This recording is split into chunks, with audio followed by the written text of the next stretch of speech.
la deuxième partie de comment créer et lancer votre première collection de vêtements en réduisant vos dépenses à 70% et avec littéralement zéro risque. Et pour ce faire, vous devez suivre les 6 étapes avec moi, dont les 3 les plus importantes que j'ai déjà expliquées dans la première vidéo. Et afin de comprendre exactement comment nous sommes arrivés jusqu'ici, assurez-vous de regarder la première vidéo en cliquant ici ou en suivant le premier lien dans la description. Et dès que c'est fait, vous pouvez revenir ici pour connaître les étapes finales.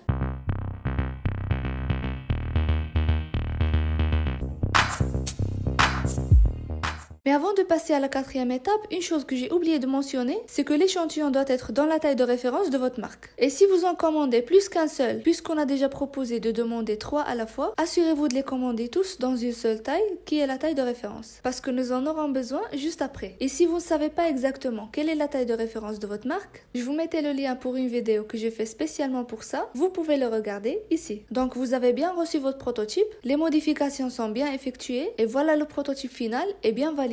Et là, on vient vers l'étape numéro 4, qui est bien évidemment la planification de votre shooting. Je sais que ce n'est pas vraiment mon truc pour en parler, mais franchement, j'adore en parler et je vous donnerai quelques conseils vu que j'ai vécu pas mal d'expériences. Donc voici quelques erreurs à éviter. Ne vous rendez pas au shooting et commencez à chercher des idées créatives sur place. Ou à chercher ce fameux shooting qui vous inspire, mais que vous ne rappelez plus son nom ou bien où le trouver. Non. 2 semaines minimum avant, prenez votre carnet et commencez à planifier votre séance. Parce que vous pouvez pas imaginer à quel point ça vous fera gagner du temps pendant le shooting. Donc essayez de tout planifier à l'avant. La thématique générale du shooting, les lieux, est-ce que ça va être à l'intérieur ou à l'extérieur ou bien les deux, et sélectionnez des places spécifiques selon la thématique de votre projet. 2. Les personnes qui vont poser pour vous. Que ce soit vos amis, votre famille ou bien que vous allez payer quelqu'un pour le faire. Sachez que je ne vous recommande pas de le faire pour votre première collection compte tenu des coûts supplémentaires. Vous devez les informer à l'avance et vous assurer qu'ils seront disponibles. Et essayez d'informer quelques personnes supplémentaires à l'avance au cas où quelqu'un a décidé d'annuler en dernière minute. Troisièmement, pour les idées de photos, de vidéos ou de poses, allez sur Pinterest et créez un tableau qui s'appelle Shooting,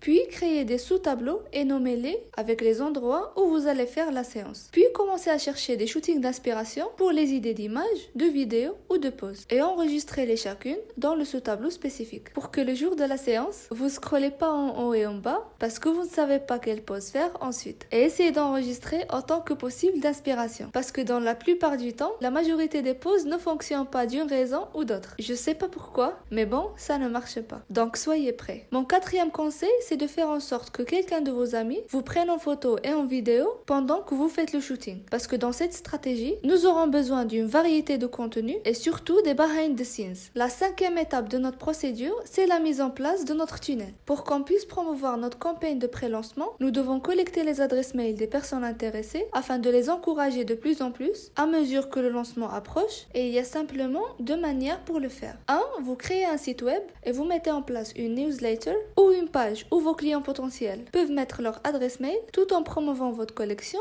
en précommande. La 2e, c'est si par exemple vous n'avez pas encore fini votre site web, vous pouvez simplement créer une page appelée au cours de construction où les visiteurs peuvent laisser leur email. Mais ce n'est pas vraiment un site web, donc ça vous demandera pas assez d'efforts pour la créer. Et là on passe à la 6e étape et c'est la plus importante. Maintenant que nous avons tout le contenu créé et que notre tunnel est déjà mis en place, nous pouvons commencer notre campagne de précommande. Mais avant de parler de la stratégie de cette campagne, nous devons comprendre quelles sont les étapes et combien de temps ça va prendre chacune de ces étapes. Donc on a 1. Lancer notre campagne de précommande. 2. Faire le lancement de la collection et commencer à recevoir les commandes. Et 3. Produire et livrer les commandes. Je sais que ça semble compliqué, mais laissez-moi vous l'expliquer. Donc on doit lancer la campagne de précommande pendant une période disons 4 à 6 semaines avant. Nous allons commencer à parler massivement de notre future marque, notre style, notre vision, notre processus, nos motivations, les problèmes que nous avons rencontrés durant ce processus. Donc tout ce que vous allez faire, c'est de communiquer dans chaque pièce de contenu que voici la collection et que nous ouvrons une session de précommande dans telle date, afin que vous puissiez commander et être parmi les premières personnes à avoir notre article. Et que cette session ne va durer que quelques jours, soit disons de 3 jours à 4 jours par exemple. Mais ce que devrait faire dans ce cas, c'est de communiquer massivement est d'utiliser la rareté dans chaque pièce de contenu. Il existe 3 manières, ou bien surtout 2 pour le faire, puisque je recommande pas vraiment la troisième. La première, c'est que vous commencez à créer massivement le contenu vous-même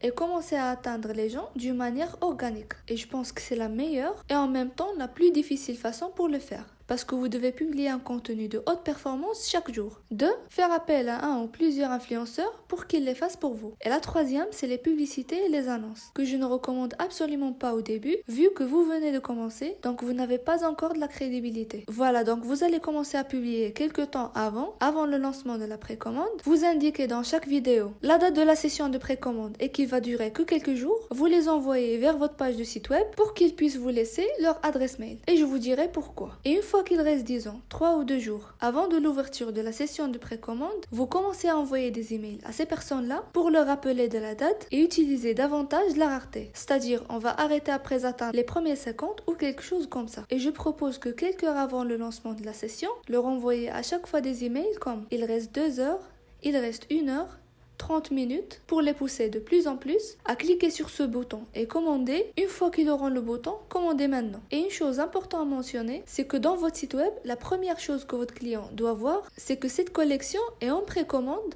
et qu'il ne la recevra qu'après 6 semaines par exemple. Comme ça, vous allez être à l'aise avec les délais de livraison.